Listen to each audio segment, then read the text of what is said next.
at again another video, and I know it's late. I've been working on this Toyota for a very long time today. It was almost, but I'm gonna show you guys. I think I didn't even tell you guys at all. So yeah, I didn't get the chance to even tell you guys, but I'm actually fixing the Toyota. Yeah, you can see the Toyota right there. So I'm actually fixing the Toyota. Pretty much, yeah, I think that was the more best thing to do, because number one, I got the car for free. Number two, if I get another motor for it, I can make content for you guys, and also you know, have a good low miles engine in the car. So yeah, this is the engine. Well, it's underneath this tarp, but it's nothing special. Yeah, nothing special at all. This is the stock motor that's in there. I'm not trying to take off the wrapping yet,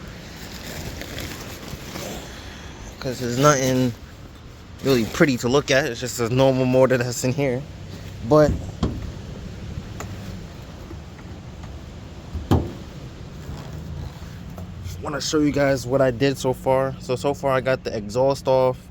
I was attempting to take off the intake manifold, but I changed my mind. But I got everything cleared off for this spot. So now only thing I need to do is take off the power steering. Belt off some of the harnesses that to move out the way, and then a couple things off the transmission. But other than that,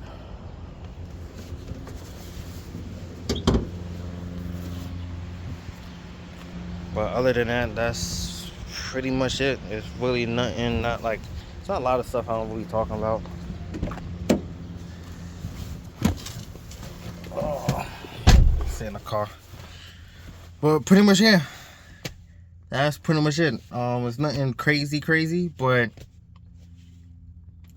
to talk about right now. But I had some videos I made earlier. It's not the best videos, and I cut it halfway short, so I guess I'm gonna drop that right after this. And then yeah, like I said, this is kind of like an update, kinda.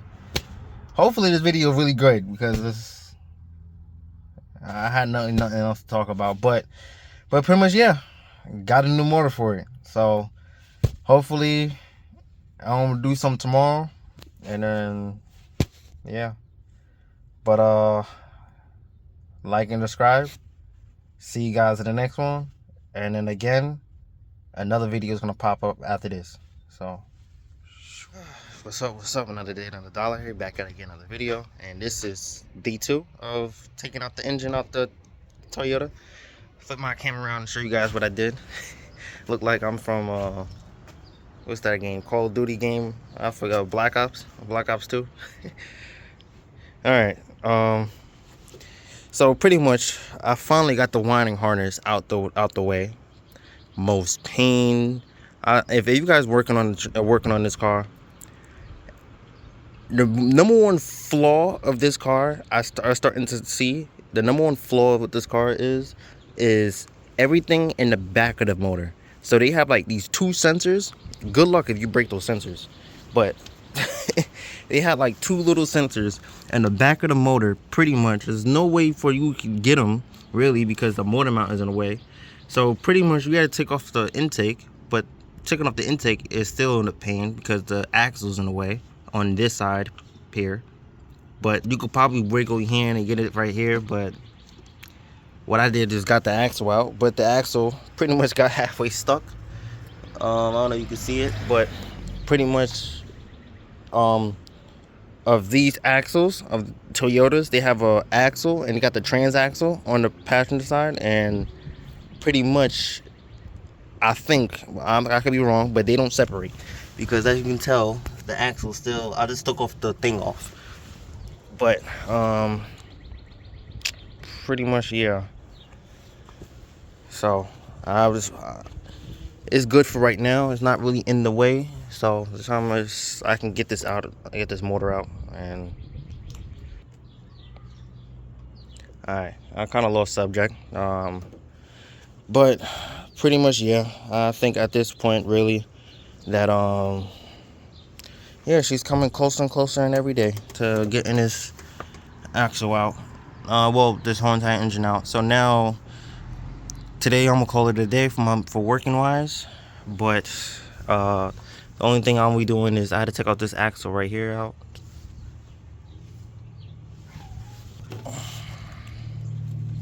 Okay, so one of my family came back outside, so but pretty much, yeah, that's all I'll be doing. I had to get the driver's side axle out, and then from there I had to take out the radiator out the car.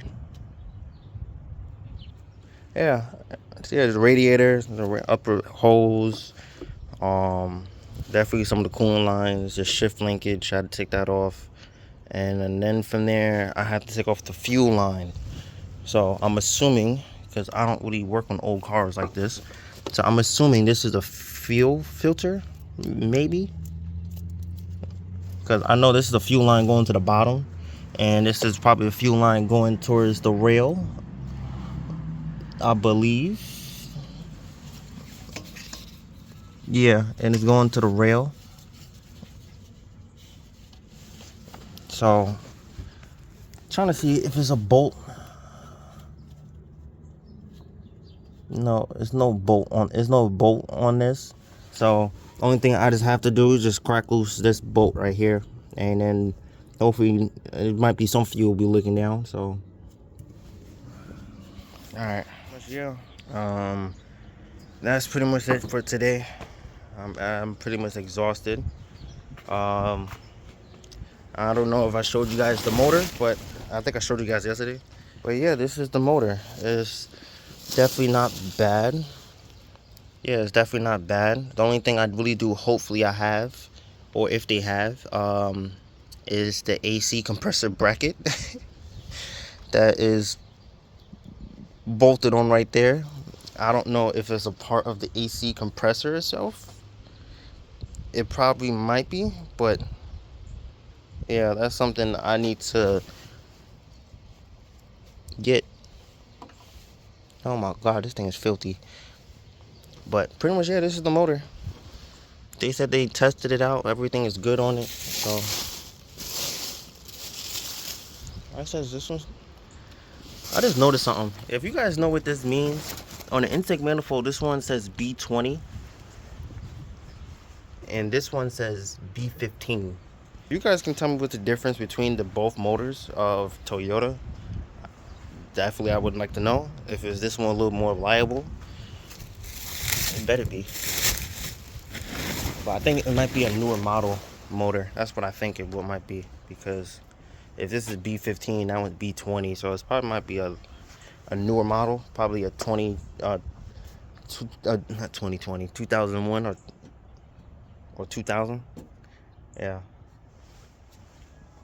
Or it might be probably newer. It might be they probably pulled it out the Corollas or something.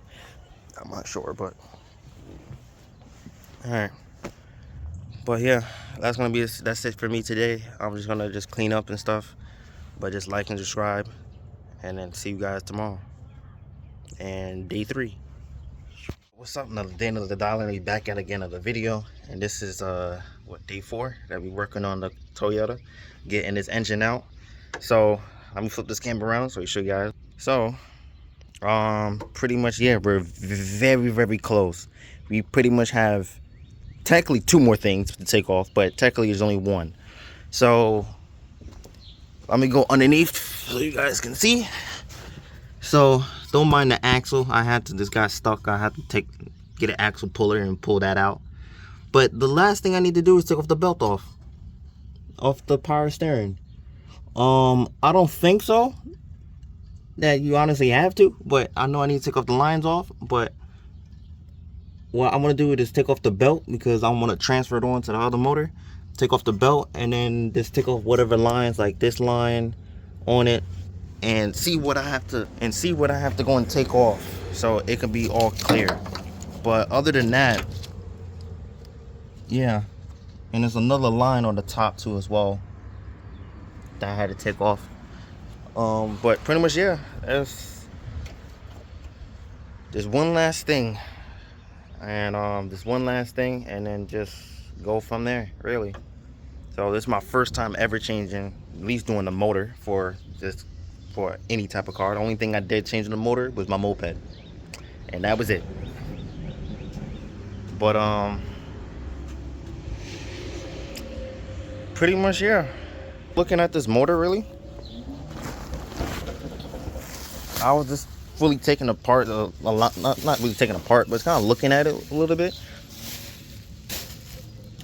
Yeah, but just by looking at it wise, and then you just look at this one wise, this one is definitely a lot cleaner. I don't know if it's accurate when they say it's 54,000 miles, but that's what my dad told me, because they had one motor that was, they said it was like 76,000 miles, I think, 78, but then they said that motor wasn't really that good. So then pretty much they said about another motor that they had, but it's good, and he tested it out, and it was lower miles, where they wanted a little bit more extra money, and they said around, like, I think they said 54 or 56,000 miles. So it doesn't really matter, but pretty much under 100,000 miles. I don't care if it was 80 something, 88. But that's not bad. That's definitely not bad. And the price wise, if you guys did not know, so with this motor, it came up to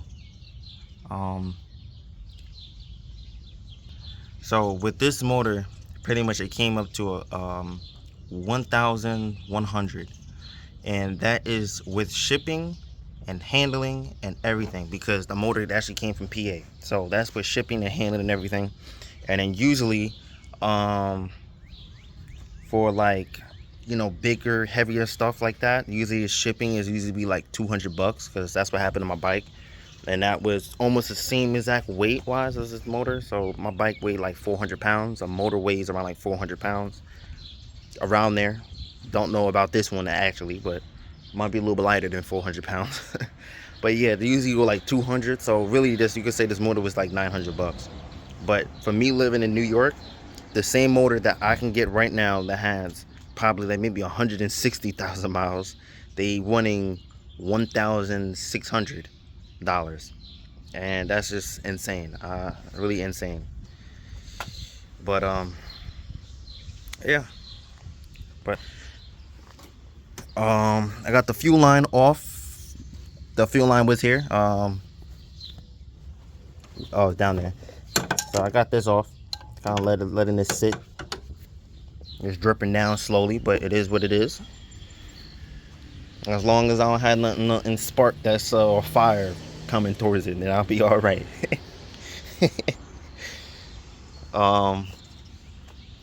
But pretty much, yeah, I'm really hyped. I'm just really glad to get this car back on the road again, because honestly, let me keep it real. Even though probably everybody's thinking, oh yeah, it's an old car, it's still a Toyota. But I mean, one thing, before I even start with this, I had this car for 5 years. Before I had this one, I had the GS, and I had that one for another 3. Before that one, I had a Chrysler Sebring 2-door. So you could say this is actually my first car with a 4-door. Every other one was a 2-door. But just for something that has stock suspension, you could say, yeah, stock suspension. This thing was driving so comfortably, so smooth, and I didn't had AC working in a long time. And AC was working before it blew up, because then I sadly had to hit the AC compressor. Probably one of the most expensive things that's on this thing. I would have went the rod to break the alternator than hit the AC compressor, to be honest, because then if it did, all I had to do was just leave the lines connected, don't take them off, because then I had to redo the Freon. But oh shit. Alright, that's just me kind of talking. Alright, so let me get back to work. I would love to record, but in this situation, it's kind of very hard to record. It's not no how-to video, because this is my first time doing it. So just going with the flow. And yeah, but I'm gonna keep it recording for you guys. And again, this is day 3 of changing out the motor. And just for let you guys know that the time I taking out the motor out the car, by the way, I still had to take the hood off, but I'm waiting for that last. But yeah, the time I'm taking the motor out of the car, I will record for you guys, so you guys will see it too as well.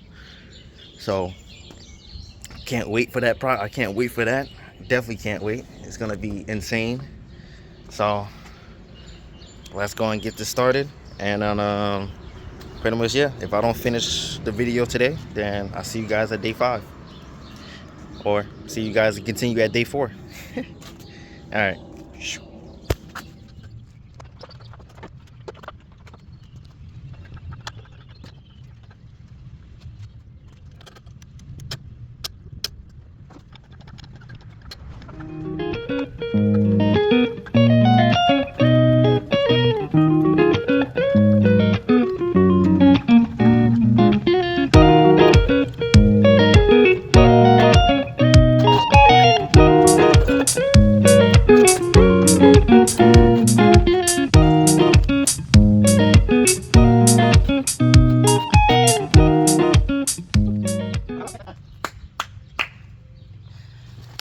I got her out.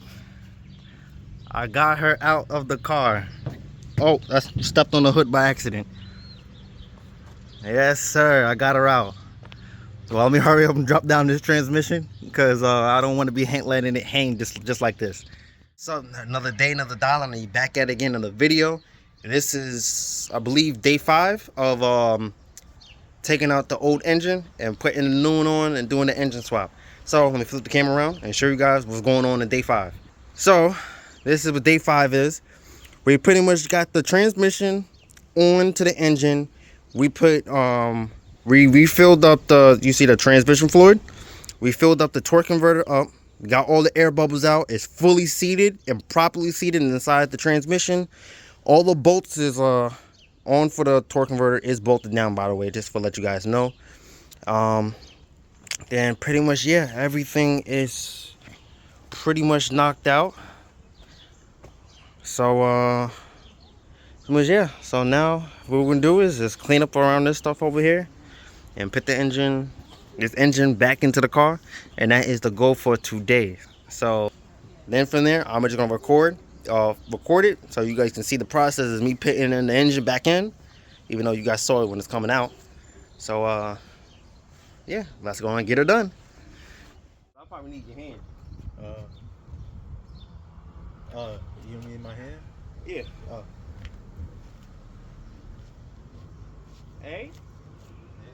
Oh, I thought you about to go home. Hey? Yeah, so it won't be wiggling and stuff. Are you gonna edit my name? Edit my voice? Huh? You gonna edit the video? It's not gonna be playing music. It's gonna be, the camera's gonna be speed up. Oh, okay.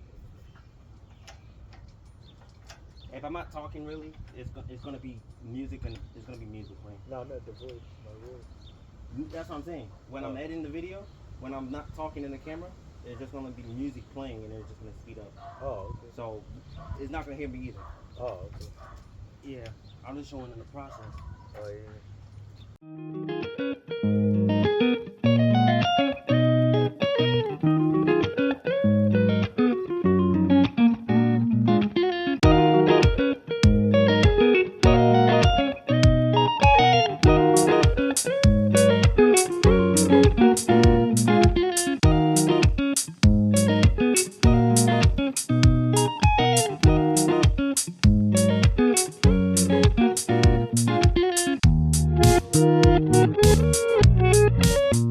Alright, so I think my phone kind of stopped recording, but I was going to show you guys the engine is in. So everything is coming along pretty good right now. So pretty much, yeah. I'm going to clean off the camera for a little bit.